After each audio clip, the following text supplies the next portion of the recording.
As Epic Games keeps fighting Apple in court over Fortnite being removed from the App Store, new confidential documents reveal how much Soyny has been against letting people play video games with their friends across different platforms. This issue received the most attention in 2018, when Soyny refused Fortnite crossplay despite Microsoft and even Nintendo approving it, which caused a backlash from the Fortnite community. A few months after this, Epic Games approached Soyny to convince them to enable crossplay in Fortnite via email. I'm not going to read you the whole letter, but when Epic says things like, "I can't think of a scenario where Epic doesn't get what we want," and Epic's not changing its mind on the issue, so let's just agree on it now. It sounds a bit desperate, not gonna lie. And did you spot the grammatical error? Yeah, that's a yikes as well. Soyny answered back saying that cross-platform play is not a slam dunk no matter the size of the title. As you know, many companies are exploring this idea, and not a single one can explain how cross-console play improves the PlayStation business. So pretty much a big fat no. After that, we don't know if the companies kept exchanging emails or if the conversation died there, but Fortnite ended up having crossplay enabled for PlayStation due to the amount of bad press Soyny was receiving, I assume. Later, a document from August 2019 showed that Soyny was now allowing crossplay. Awesome, right?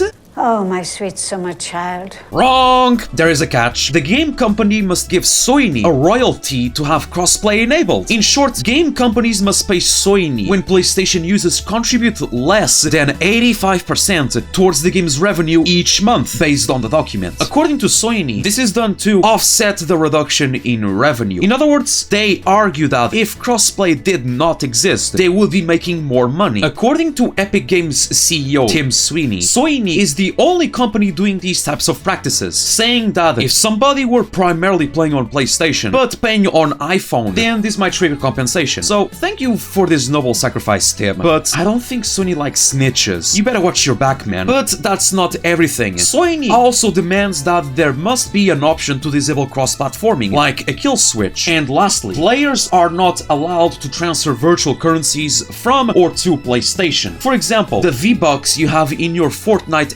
Xbox version cannot be transferred to your PlayStation account, and vice versa. So those are the news. As someone who is a big supporter of cross-platforming, I am honestly surprised that Soyny nowadays is open to the idea of enabling crossplay. But of course, they always manage to spin these decisions into anti-consumer practices, or at least making such features not worth pursuing. If there is one thing I learned from this court case between Apple and Epic Games, is that at least the vast majority of big corporations do not thrive to improve their services and compete for consumers. They don't. They only compete if you are a shareholder or an oil prince. And what those people have in common is a lot of kaching. If you are a mere plebeian consumer, companies like Soyny will just try to make you feel trapped and locked into their ecosystem because they can fully control you there. It's all about the money and numbers, often at the cost of consumers. That's it. This is why I don't support brand loyalty. I know this has been said over and over again, but it's 2021 and you still see people online starting nonsense debates about our company versus their company and console wars, when these companies don't give a single damn about you. Anyways, thank you for managing to stick this long into the video, and remember,